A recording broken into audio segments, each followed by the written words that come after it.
Hello, my nymphs. Welcome back. I have been gone for a while. I was very busy with rehearsals and plays, but I'm back. I will be today doing a bit of a book recommendation.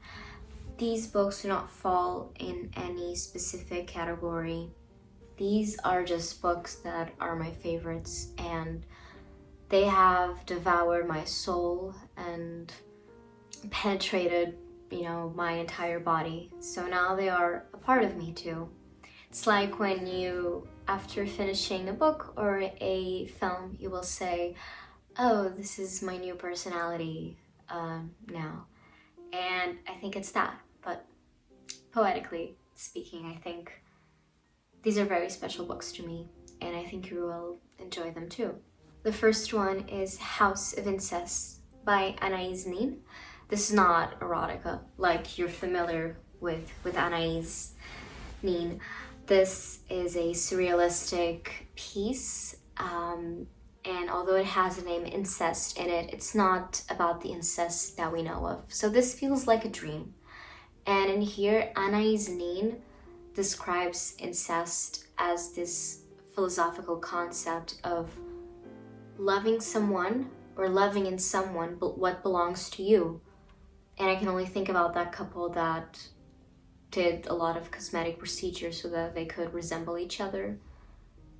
Or when you don't know if two people are siblings or they're dating, because we are attracted to people that sort of look like us, but not just physically. I think we like to see ourselves in somebody else.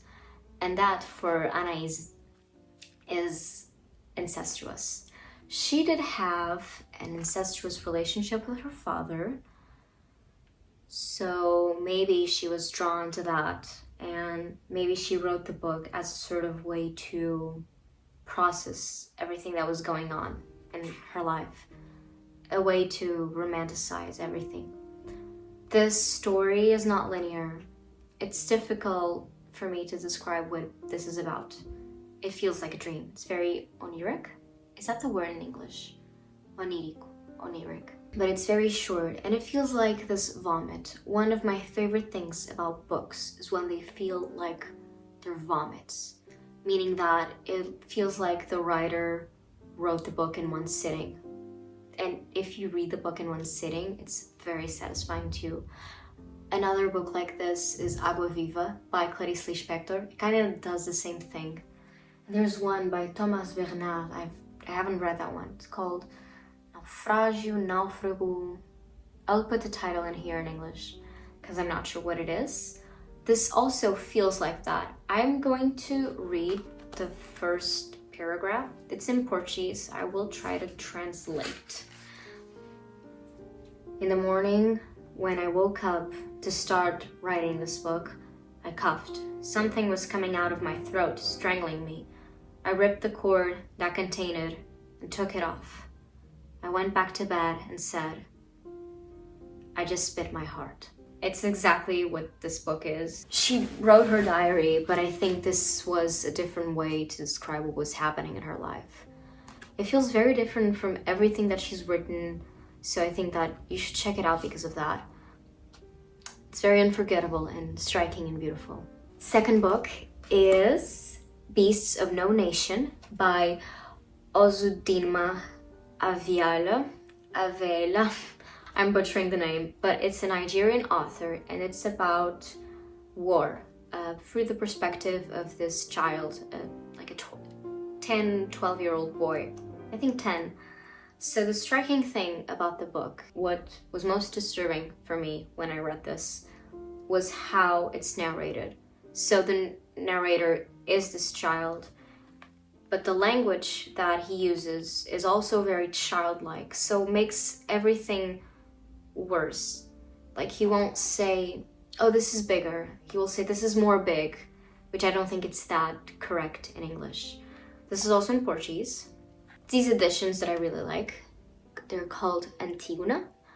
They're popular in Portugal. I really like their selection of books.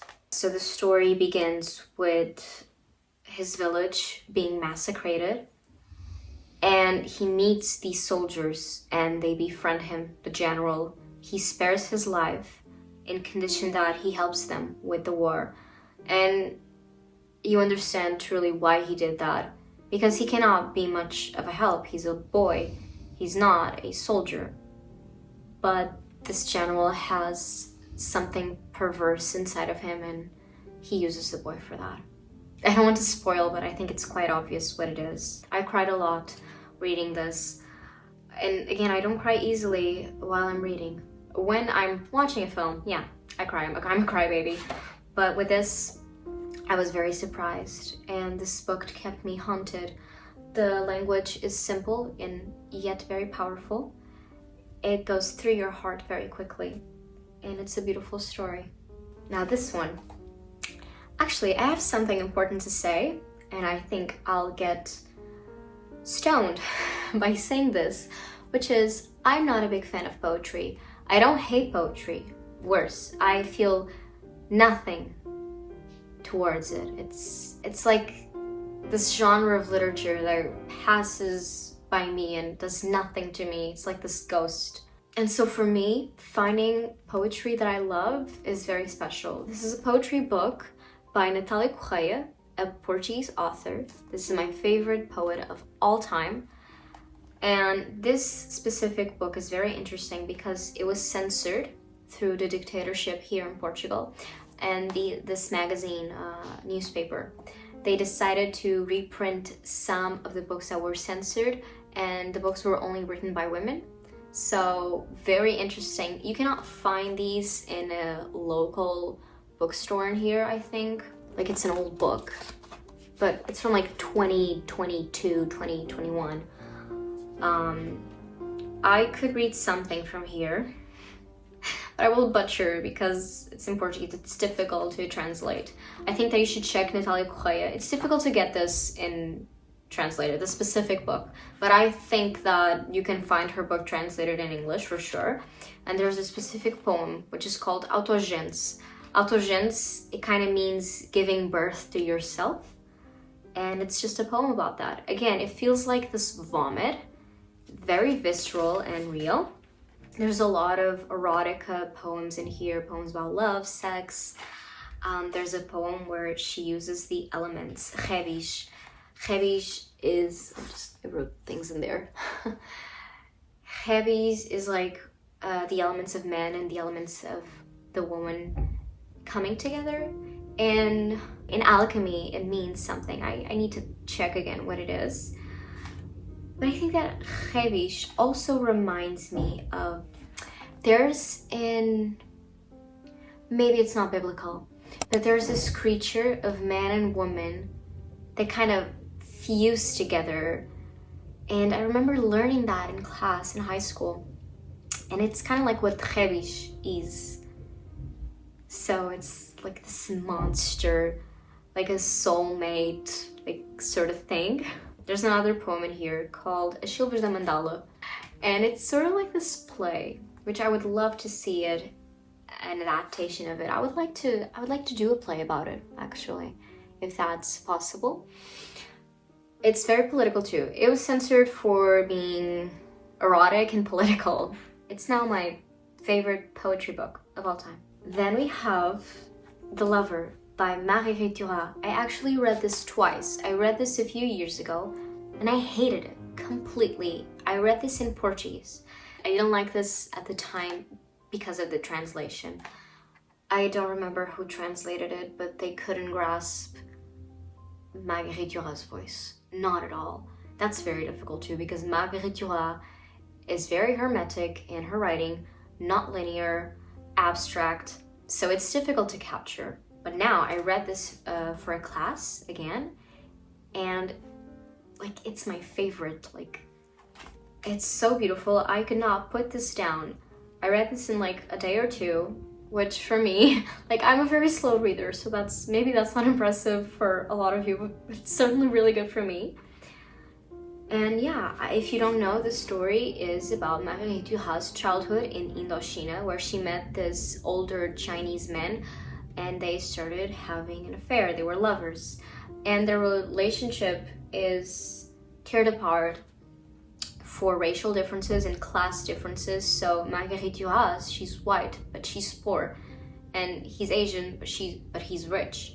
So her mother and her siblings, they're very rude to him because he's a Chinese man. And there's this scene where they're having dinner all together and they refuse to speak to him. And that struck me. I don't know why, that image just, I think it was like the immensity of rudeness of her family.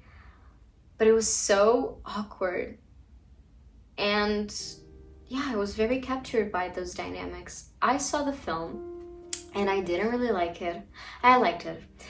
But what I felt that the movie tried to make was this point of view, like this thesis on this piece. And when I think Marguerite Duras wrote this, she didn't have like a thesis. She didn't have like, oh, I had this relationship and it meant this. It was just her life. Like that's it, you know? And I felt like they were trying to capture this question, if they were lovers or not, because of their differences. She questions this in the book, but very little. I don't think it's even relevant. I don't think there's like any specific thing that you could grasp. It's the whole immensity of it. And also, she speaks so much of death in here, not in a obvious way. Someone dies, but it's not in the moment. Like someone will die and she will talk about that. She had a very rough childhood and I think that also stuck out to me. Her mother was insane. Her older brother, like they're like crazy family, and that kept me really motivated to read this. It was very interesting. I have this thing where whenever I really like a book, I try to be very coquette about it and I just kiss it. So it can be aesthetic. Very aesthetic. It's here. We are at the heart of our common fate. The fact that all three of us are our mother's children. The children of a candid creature murdered by society. We are on the side of the society which has reduced her to despair because of what's been done to our mother. So amiable, so trusting. We hate life. We hate ourselves. This is Duhas' least favorite book that she wrote, and it's because it's so accessible. It's very pretentious of her, but her other works are so difficult to read, and this one is the easiest one, and she called this a airport novel. Then I have Tropic of Cancer by Henry Miller, and I've spoke about this book in another video, and it's one of my favorites. I really like this one. I want to read this year Tropic of Capricorn so I can finish the tropics. And I randomly picked this at a secondhand store, but I read the first page and just fell in love with it. I'm going to read it. I have no money, no resources, no hopes. I'm the happiest man alive. A year ago, 6 months ago, I thought that I was an artist. I no longer think of it. I am. Everything that was literature has fallen from me. There are no more books to be written, thank God. This is not a book. This is libel, slander, defamation of character. This is not a book in the ordinary sense of the word. No, this is a prolonged insult, a gob of spit in the face of art, a kick in the pants to God, men, destiny, time, love, beauty, we will. I'm going to sing for you. A little off key perhaps, but I will sing. I will sing while you croak. I will dance over your dirty corpse. Oh my God, I fell in love as soon as I read the first page. And that's the beauty of Henry Miller. Henry Miller writes about very ugly things in a beautiful way. That's special, that's art. That's a contrast which I'm very fond of. And then, for example, he's compared to Bukowski, but Bukowski does not do that. Bukowski, he writes ugly things in an ugly way. It's just ugly. And I think people like him because, honestly, I think that it's easy to copy. So it's approachable, and I think people are drawn to that. I once read a book of his called, was it Whiskey for Water? But they were short stories. And I don't know why, he just kept mentioning farts. Why? I don't know. I don't know. But this book, it's a bit difficult to understand the plot because it's no plot, just vibes.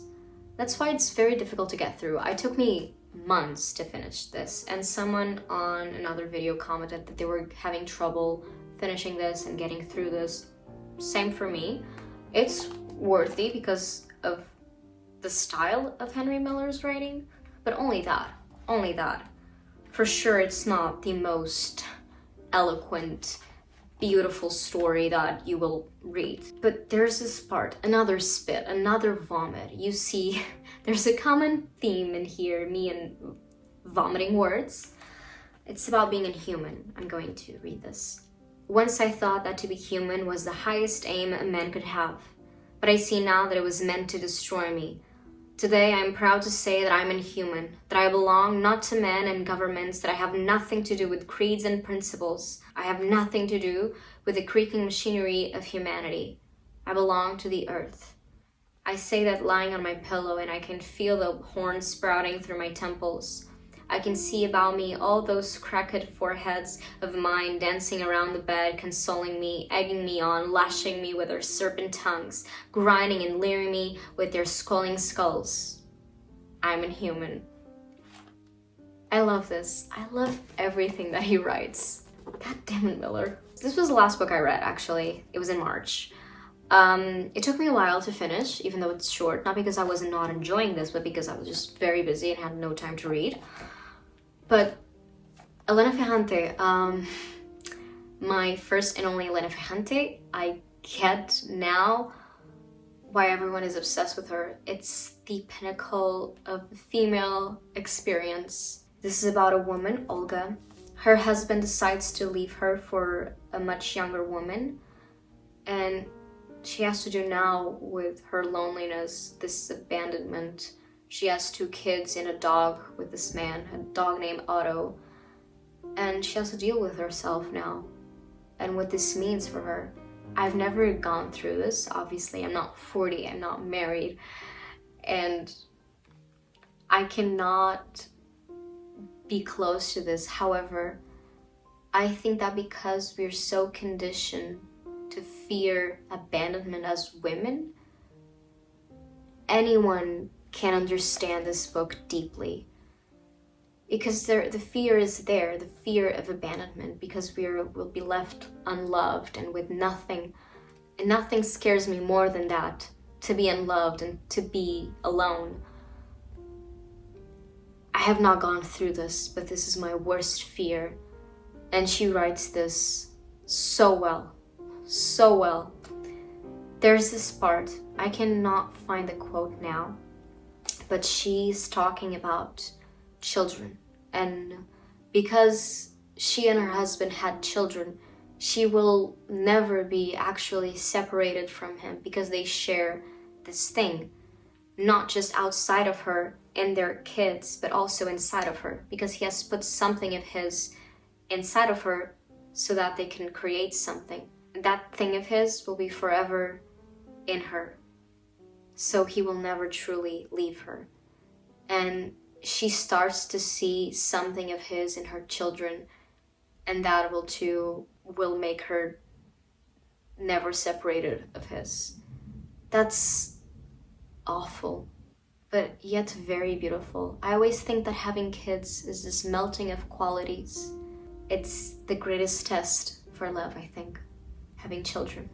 Then we have My Dark Vanessa. This one, as soon as I knew what this was about, I went to a bookstore and I got it. It deals with age gap. This is the adaptation of Lolita through the perspective of Dolores that we all needed. I see this discussion online talking about the book Lolita, which I understand, and it's comprehensive. Like, it's one of my favorite books too. It's not in here, but it's one of my favorites. The book will exist in our discussion forever. That's how great Nabokov was. And there's the possibility, and people talk about the possibility of an adaptation through the perspective of Dolores. We no longer need that because we have this. This is an extreme, delicate, and well-written with class book about abuse and pedophilia through the perspective of the minor and the victim, without being a trauma porn like many authors do nowadays. The protagonist, she's 15 years old and she starts having this relationship with her teacher, Jacob Strain, who's an adult. One of my favorite things from the book was how the professor teacher is described so much that there it is. I did a little drawing of him. And the reason why is because I feel like in adapting and telling the story of abuse and pedophiles, it's a bad representation if you choose a handsome actor to play the predator. And this is because of how the star system works and Hollywood works.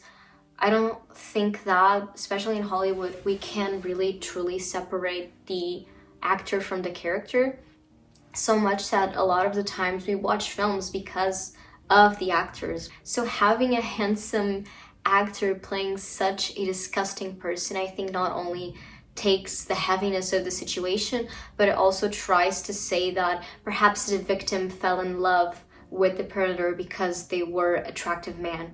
And speaking from experience, it's not that. That doesn't happen like that. Not to say that victims are not physically attracted to their predators, but usually is more psychological than physical. It has to do with attention and feeling special through this adult. Usually it can be a bald, average-looking man. They don't need to be handsome for victims to fall in love. And I think they describe him as a sweaty guy. Like, you can smell him. And I really like it.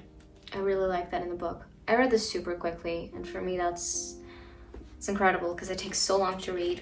I know that everyone kind of knows this. It was very popular on Book Talk, but I think it's popular for a reason. Then we have another popular book, My Year of Rest and Relaxation by Vanessa. I've only read 2 of hers, this one and Lapvona. I also love Lapvona, but this one, I read this twice. At the first time, I didn't love it, but then the second time, I read it for like a Portuguese class. I wanted to do a monologue inspired by the main character, so I read this again. I couldn't stop laughing. I love her so much. I think she's funny in a Parker Posey in White Lotus, like, funny way. They're not the most likable characters, but they're so funny. And I relate a lot to this because I like to sleep. Sleeping is actually one of my favorite activities. I can sleep anywhere, at the beach, the park. Oh my god, I have this, I want to go to the beach and just like fall asleep. I can sleep through like 12 hours. If I have 12 hours of sleep, I'm the happiest woman alive. And so I've always had, like, I understand the vision and the dream of hibernating through a year. If I could, I would, for sure. I would also waken up fresh and a whole new person. The ending, the first time I read this, I don't know why I don't really like this. The ending, I kind of like didn't get through me, but the second time, loved it. And one of my favorite things about this book is how sometimes it will critique the art world and make fun of it, its pretensiousness and the intellectualism in art nowadays. It's so funny. I want to study art history now, also because she studied art history. I'm gonna do everything that she does. Last but not least, we have Play It As It Lays by Joan Didion. This is my favorite book of all time. A new favorite. I've read this last year. Penetrated my soul completely. Read me. This was a mirror. Joan Didion, she wrote this when she and her husband John were having problems in their relationship, and I feel like it's important to mention because you can see this and it's kind of where it comes from. Joan writes kind of really what's going on in her life. John too, he wrote something like this too, and at the same time. And this is a story about Maria, who is a actress, and everything in her life is just falling apart. Her kid is sick, her husband and her are not well, she's depressed, everything is falling apart, and she's falling apart too. The way that Joan Didion writes is so striking. I think it's called concisive prose, but basically she uses few words to say a lot, and that's good writing. That's great writing. She doesn't ornament things, but they're very sharp, and everything that she says stucks in your heart. This too. Yeah, I read this and I was like, yeah, this is my new personality now. These are my favorite books. I hope I gave you some new recommendations, not just books that you were familiar with, but I mean, they are popular for a reason. They're good books, and I had to be honest. That I hope you enjoy the video, and thank you if you're watching so far. Bye.